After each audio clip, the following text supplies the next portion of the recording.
Hello, my name is Jorb. I love gear. This is the Sequential Circuits Take 5. This is just going to be a first impressions, not a full sort of an overview demo like I normally do. It's just going to be one relatively short take from me, and I show off some sounds live in this moment in time while I'm taking this video to punctuate some of my points, and I'm going to intersperse some clips of me using the synthesizer in the 45 minutes right when I got it, and then I had a few days where I was out of town. I played it for about an hour last night and about an hour earlier today. So you're going to see, I shouldn't play while I talk. You're going to see me playing this at a few different times in my first sub 3 hours trying this, but I want the edit to be cleaner and simpler for my vocal, so I'm just going to run through some of my first impressions right here, right now. Does that sound cool? Awesome. I asked you guys in a community post what sort of things you wanted to see and if you'd be interested in first impressions, and that's why this is happening at all. You guys said you would, so thanks for responding to that. But in my first 2, 3, maybe 4 hours, these are my first impressions. So first and foremost, I am excited to tell you, and I hope you guys are excited with me and for me. This is the first synth I've demonstrated where I've had some sort of a relationship with the manufacturer. I was interested in these, and I emailed Sequential, and they were willing to give me a discount. Not in exchange for any specific content or any specific message, just to put it in my hands. And I'm extremely flattered that I feel like I've been working hard for a very long time to have that validated in some way by a company that I certainly respect. Feels really good. And that is in no small part thank you to the viewers and my subscribers who've stuck around and made me feel like I'm doing something that's actually worthwhile. This does not mean I am now in the pocket of Big Synthesizer. And the price I paid, which I am not allowed to tell you how much the discount was, I can tell you it's not a price I would be upset about paying for one of these used. And I would have done that eventually on my own anyway. So really, I get to talk about it sooner, and I get a fresh, clean unit. Sequential gets press sooner in their release cycle, and you guys get to learn about it while it's still on your mind, while it's still fresh. So you, the viewer, and I, the demonstrator, get to do everything we would have done only a little bit earlier, and Sequential gets somebody else to talk about it during this sort of zeitgeist press cycle, and still on everybody's mind right after the hype of release. I'm not, bowing at the feet of Sequential or anything. And this is good, and I'll tell you why it's good, and there's things I wish were different, and I'll tell you why I wish they were different. I say it all, and I say it all early, and I say it all like that because it's important to me. The conversation of value is really essential to everything I've tried to get across.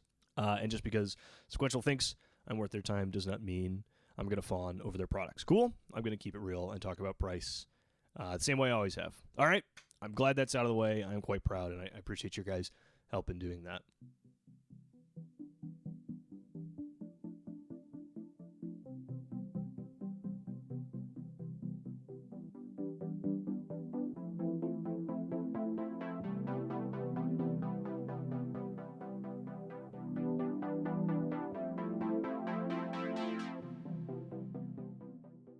First of all, why did I want one in the first place? I've wanted a 2-oscillator poly for a while.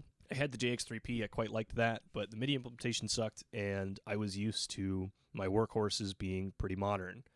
And I had tried once before to have a modern 2-oscillator synth with a Prologue 8, which I quite like the sound of, but I had been used to the DeepMind, and the DeepMind has good modulation matrix, and you can point those modulations to the effects. And that became a pretty essential part of my sound design for anything playing live. I like to be able to, on almost every song, I had effects changing with the mod wheel, or they were an essential part of my sound design. And I wasn't quite able to get there on the Prologue, so I sold it. And since then, I've been looking for the right fit. And when these came out, I had the Mofo recently, which I have mixed impressions of. You can watch all of that. And 6-track, which I quite like, had done a video on both those recently. These got announced, and I said, you know what? That whole package together is really, really interesting to me. I like the form factor. I like that it's relatively, and I say relative to other sequential synths, inexpensive, while offering a lot of the same things that we praise those for. Seems to have strong mod matrix, all those things. It really seemed like a good thing for me to try. And so that's the point at which I emailed Sequential. Ever since I sold the JX3P, really, I've been waiting for this sucker to turn up. My initial impressions are really positive. The presets are very good. They're good demonstrations of the depth of sound design. They're good starting points for your own sounds, and a lot of them are useful with not that much tweaking.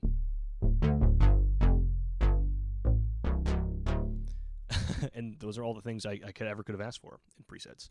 The interface is really, really hands-on, and when you think about how wide this is, it really isn't that much panel real estate.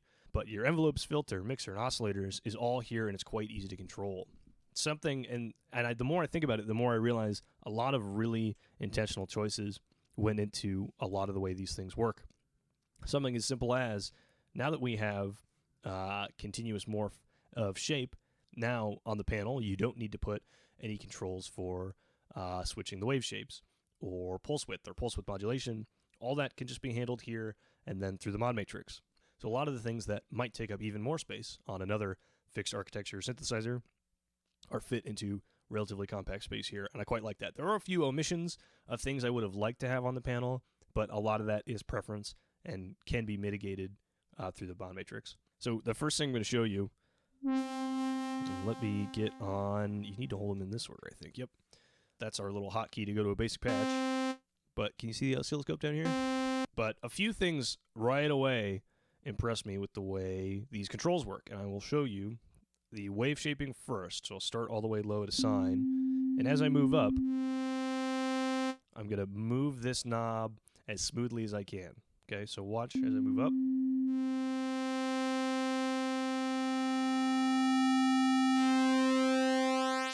You'll notice each of those three distinct wave shapes we made it through.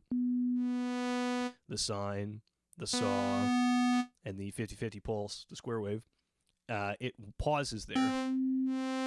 There's no physical detent, right? But the range of control seems to have a few values, not just a single one, assigned to exactly the next wave shape. So dialing in exactly a sawtooth isn't that difficult, even if you don't have something like an oscilloscope to help you line up exactly where you see it. Because sometimes when you have continuous waveforms, when you try and line up exactly with a sawtooth, you get a little bit off. You don't quite get exactly where it is only a sawtooth, and you get some artifacting or the sounds of pulse width modulation, or whatever else when you just want pure direct sawtooth. I think that's very clever, and I think they do too, because they applied it to pitch as well. And pitch has a detent in the center, which will be right in tune with the key you're playing, of course, with consideration of your octave. But as you go up and down, watch the rate of change here on the scope. I'm going to move this slowly as I can.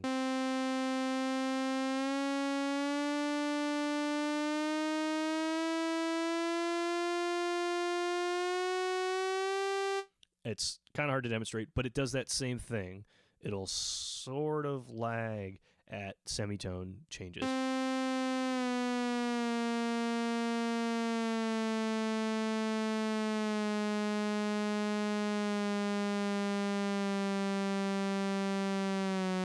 So even with a smooth travel of the pot, it's easier to find those even intervals, but you aren't losing any of the total range or any of the in-between values you might have wanted to hit. I know some other sequential circuits products do just lock into semitones as you turn pitch, and then you have a fine tune, of course. But now, again, panel real estate is part of this conversation. You get the benefits of both of those. It's easy to find a more common interval because you have those semitones, and you have the full range of your sweep. Just a small thing to have noticed, but certainly a lot of thought went into those decisions, and certainly a lot of intentionality resulted in all of the panel that ended up shipping with these, and I'm quite impressed with that. Another small observation of that, I'm of the belief that at some point in its development, in its evolution, this knob here wasn't labeled vintage, it was a unison detune, because glide right above glide, unison right above vintage. And sure, if we turn on unison and then increase it to a full 5 voices, the vintage knob can sort of achieve that, but also here in program, 11 is unison detune. So that parameter exists on its own, separate from the vintage knob, as borrowed from the Prophet 5 reissues. And either, partway through development of this, they came up with the idea and it was going to be on the panel, or they saw such a positive response to it on the Prophet Rev 5, and then it getting implemented into the Prophet 6 and the OB6, that they said, hey, you know what, why don't we stick that right on the knob? And that becomes part of the marketing of this whole thing because it shares the Prophet 5 filter. And I believe it's the exact same chip, and I'm going to look that up while I'm editing. I believe it is the exact same chip that's in the Prophet 5. If I have to crack this open and look, I will do that eventually. That's how I understood it, even though the marketing said inspired by the Prophet 5 filter. And I don't know if that's a sort of keep this at the lower rung and keep the Prophet 5 on the pedestal that everybody's going to put it on anyway, or what. But as far as I understand it, the same integrated circuit handles the filtering for this as does the Prophet 5 Rev 4.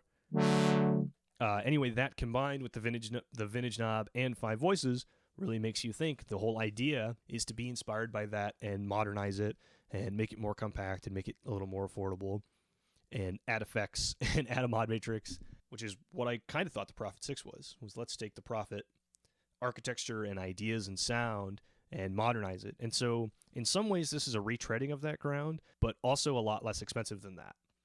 So to me, any way you slice it, the Take 5 is a cool product to put out. It's either a more available way to get the vibe or the feel of the vintage Prophet thing and the Prophet 5 thing, or let's make a compact, relatively affordable polysynth with effects and a mod matrix, which is cool and exciting too. Now, while we're talking about all this stuff, the 5 voices, part of why I want this is sort of a thought experiment. Is 5 voices enough for me? It was enough for everybody who ever used a Prophet 5, and I sort of like the challenge. I don't consider myself a very talented keyboard player, but maybe things I'm used to playing with more than 5 notes, learn what to cut out and learn what's essential. And maybe my composition or my sound design will have to work around that, but it's sort of a thought experiment I want to put myself through. Will this work for playing? That's one of the things you guys asked, actually, is will this replace the DeepMind for when I play live?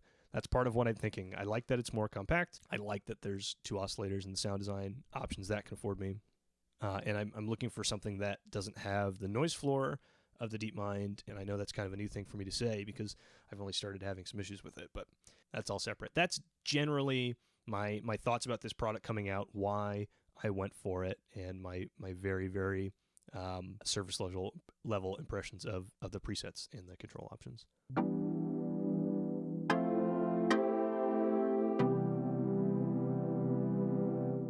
Everything feels wonderful. We all love a big-ass cutoff knob. Everything that is on the front panel is something I will use. There's nothing on here that shouldn't be on here, and that's really important. There are a few things I would have liked to have, but that really is personal preference. I do have a few minor complaints with the interface. First, we'll start in the top right. I wish that the second effect didn't always have to be reverb, and I'm thinking about why it would be like that. If this could be reverb or delay, if there was always a time effect and a modulation effect, which I believe is how the Prologue did it, I like that a lot. It's pretty common for me to have one or the other, but the Prologue runs the problem. You can't have both. You can't have a delay and a reverb unless there's a model that's a pair. But to me, I would have liked to have be able to do 2 effects, especially some of the effects they let you do. There's like a high-pass filter, and there's a ring mod. Those are sort of synthesis options, right? And I would have loved to have those synthesis options plus if I want a chorus or a delay instead of a reverb, things like that. I could work out little scenarios for that, but you understand what I'm saying. I wish the 2 effects were equal and the same. It might also be a processing power thing, and this separation, this difference, this heterogeneity might be a symptom of the way these effects are being processed. And in that case, I certainly have no problem with it.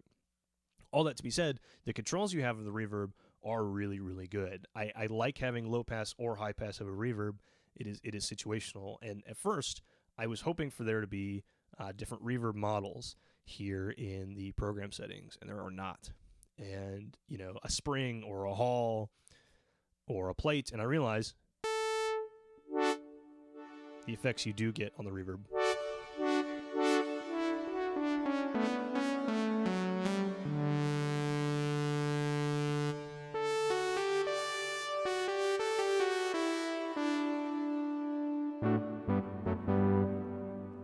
Excuse me, the control you have of the reverb is quite good. So that was something that, a first pass I said, I wish I could say spring, hall, plate, whatever. But in general, springs are kind of difficult. Plates, halls, rooms are all very possible and sound quite nice on there. While we're here in the effects, I don't like any of the modulation effects other than the chorus. I think the chorus sounds good.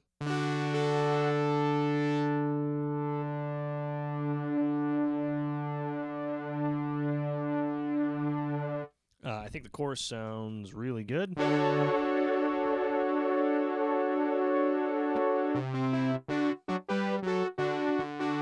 which is good for an effect. I think the flanger and the phaser don't have enough of a control range to work for me.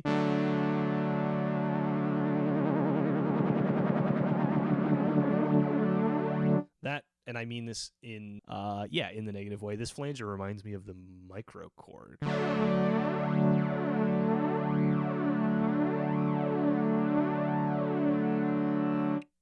I wish I had more of a distinct mix control.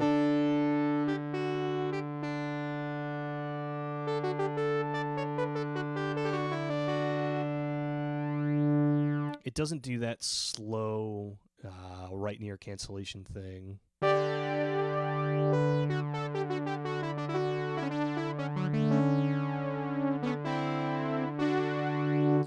And actually, exactly what I just said, the phaser does not either.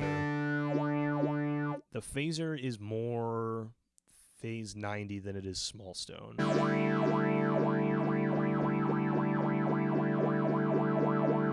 At least to my ears, and I don't know at all if I'm right in describing that. But I like the slow sort of Tame Impala, your sound almost goes to silence phasing. And it's not here. This is sort of,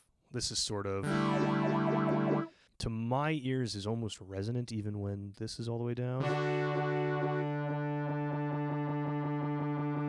But those are super minor things, and I'm particular about my phasers. I really like all the delays, the tape delays.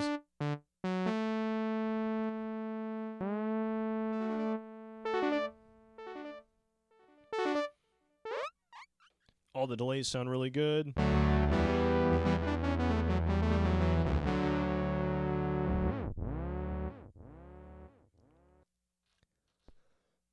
And I appreciate analog delay getting some credit as being a cool option. Rotary speaker is great for making organ sounds. Ring modulation you can sort of use as a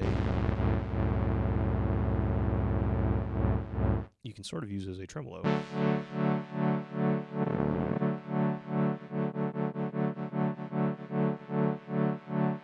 And I wish it went a little bit slower.